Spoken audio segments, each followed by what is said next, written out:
Now, this video is a bit more of a somber topic at our current moment in time, as we see the absolute devastation happening with Hurricane Helene and people losing their homes, their businesses, and very, very sadly, a large loss of lives.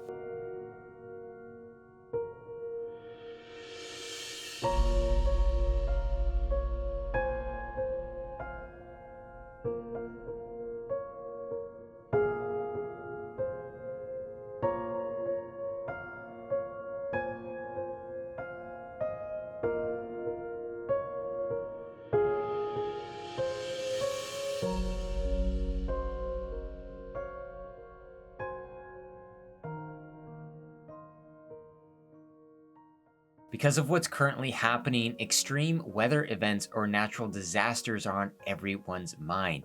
And for so many people looking to relocate to a new state, finding a place to reduce their risk of these extreme weather events has become an important factor. No state, of course, is completely safe from natural disasters, but some are more prone to them than others.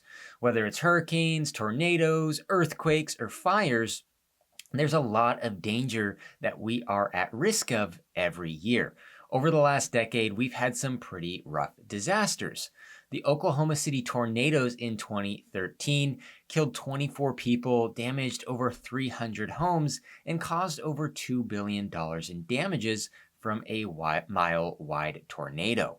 Superstorm Sandy on the East Coast in 2012 caused $65 billion in damages, 72 deaths in the US, and 8.5 million people lost power. Hurricane Harvey in 2017 or the Great Texas Freeze in 2021 really affected Texas. Harvey caused $130 billion in damages, damaged or destroyed more than 200,000 homes and businesses, and killed 107 people. The Great Texas Freeze caused $24 billion in damages, 4 million people to be without power, and 246 deaths. 50% of Texans lost access to running water for a period of time.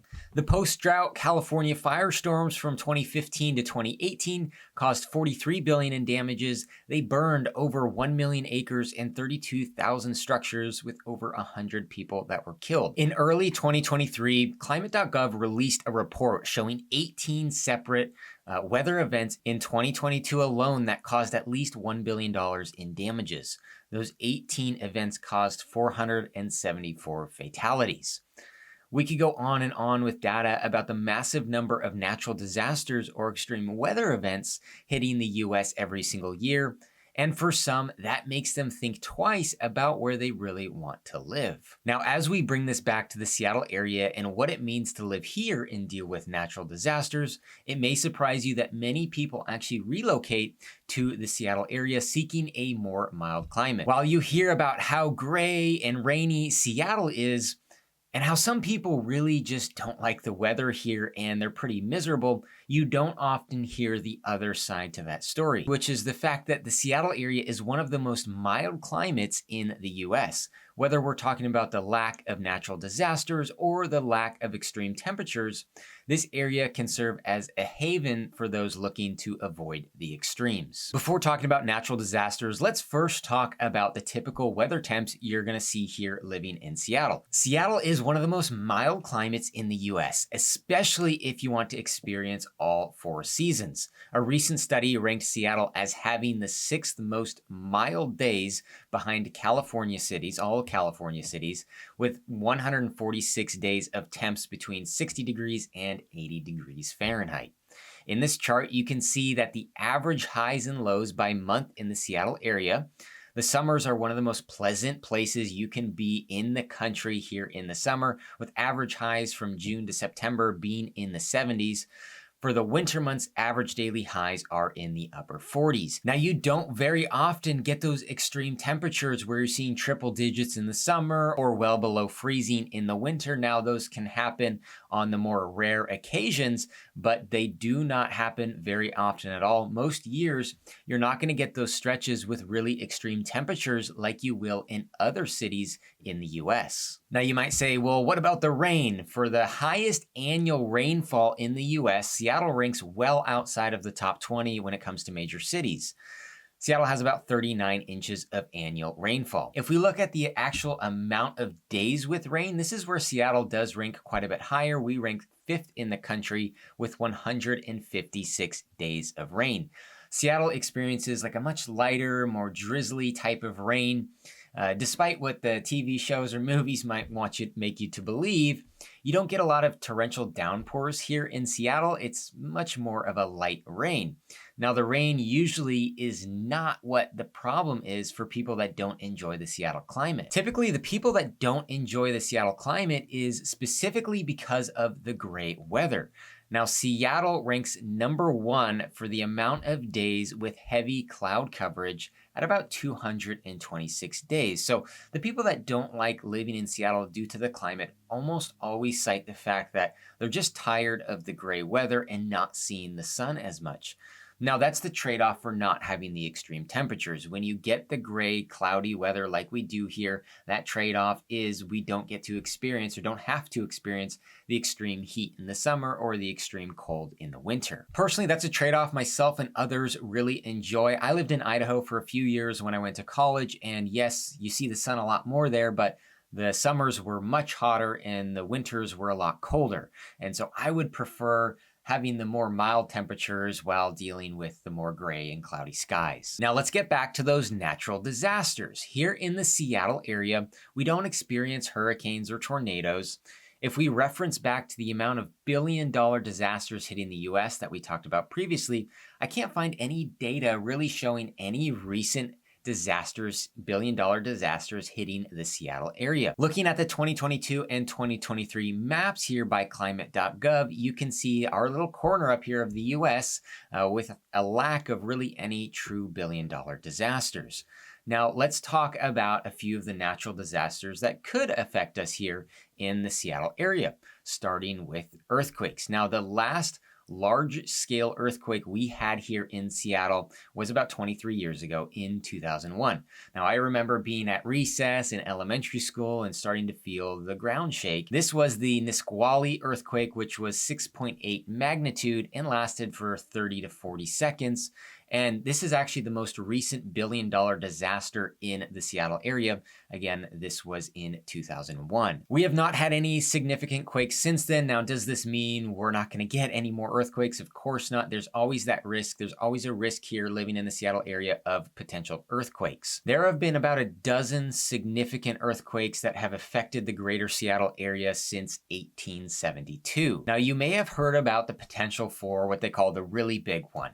And the really big one could hit Washington and Oregon. It references how an earthquake along the 620-mile long fault line on the Cascadia subduction zone could reach up to a magnitude 9 earthquake. Some experts suggest we're within a 500-year window of when that Cascadia event could occur. Now, will it occur in our lifetime? Nobody actually knows, but it's definitely good to be prepared in case it does. I've been hearing about this for years, and again, could it happen in the next 10 years or 100 years or 500 years? Who knows? It could, but we just don't know when something like that could happen. Now, secondly, let's talk about tsunamis. You may hear that, okay, if that earthquake does happen, tsunamis are a large risk to happen here in the Seattle area. Now, if we're talking about looking out for tsunamis, we are actually pretty insulated here in the greater Seattle area. If a tsunami did occur when this earthquake occurs, in order to reach the Seattle area, it has to travel up straits past the Olympic Peninsula and into the Sound, and it would largely dissipate by that point. It would take multiple hours and would really lose a lot of its power. Now, next, there's always a risk for volcanoes. The last volcanic eruption that affected the Seattle area was Mount St. Helens in 1980. Thankfully, most of the active volcanoes near us here in Washington are far enough away from the Seattle metropolitan area that it won't really affect us. The 1980 explosion almost had no effect on Seattle other than a dusting of ash over here in some areas.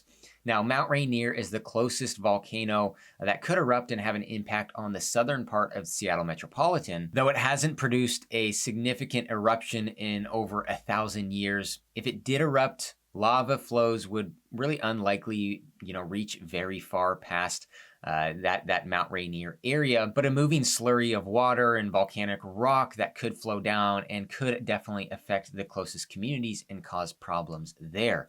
Now, Washington state geologists have confirmed that it's very unlikely for Mount Rainier to erupt in our lifetime, so the risk is probably very, very low, but there's always a risk there, and again, good to be prepared. Now, lastly, let's talk about the forest fires that could affect us here when you're living in the Seattle area. Now, again, for those living in Seattle metropolitan, King, Snohomish, Pierce County, the risk of your home and you directly being affected by a forest fire is very, very low. Unless you are well on the outskirts where you'd have more of a potential risk being near a forest fire. Otherwise, those of you in the Seattle metropolitan area, it is not going to affect you other than the chance of having a lot of smoke in the summertime. Now, we definitely do get a lot of fires around us, whether that's in Eastern Washington, that's up in Canada, that's down in California or Oregon, and the wind will blow that smoke up into the Seattle metropolitan area and can definitely affect the air quality. We've had years like this year where the air quality was pretty good through the whole summer, and we really didn't have bad stretches of that smoke where it caused you to need to stay indoors or anything like that.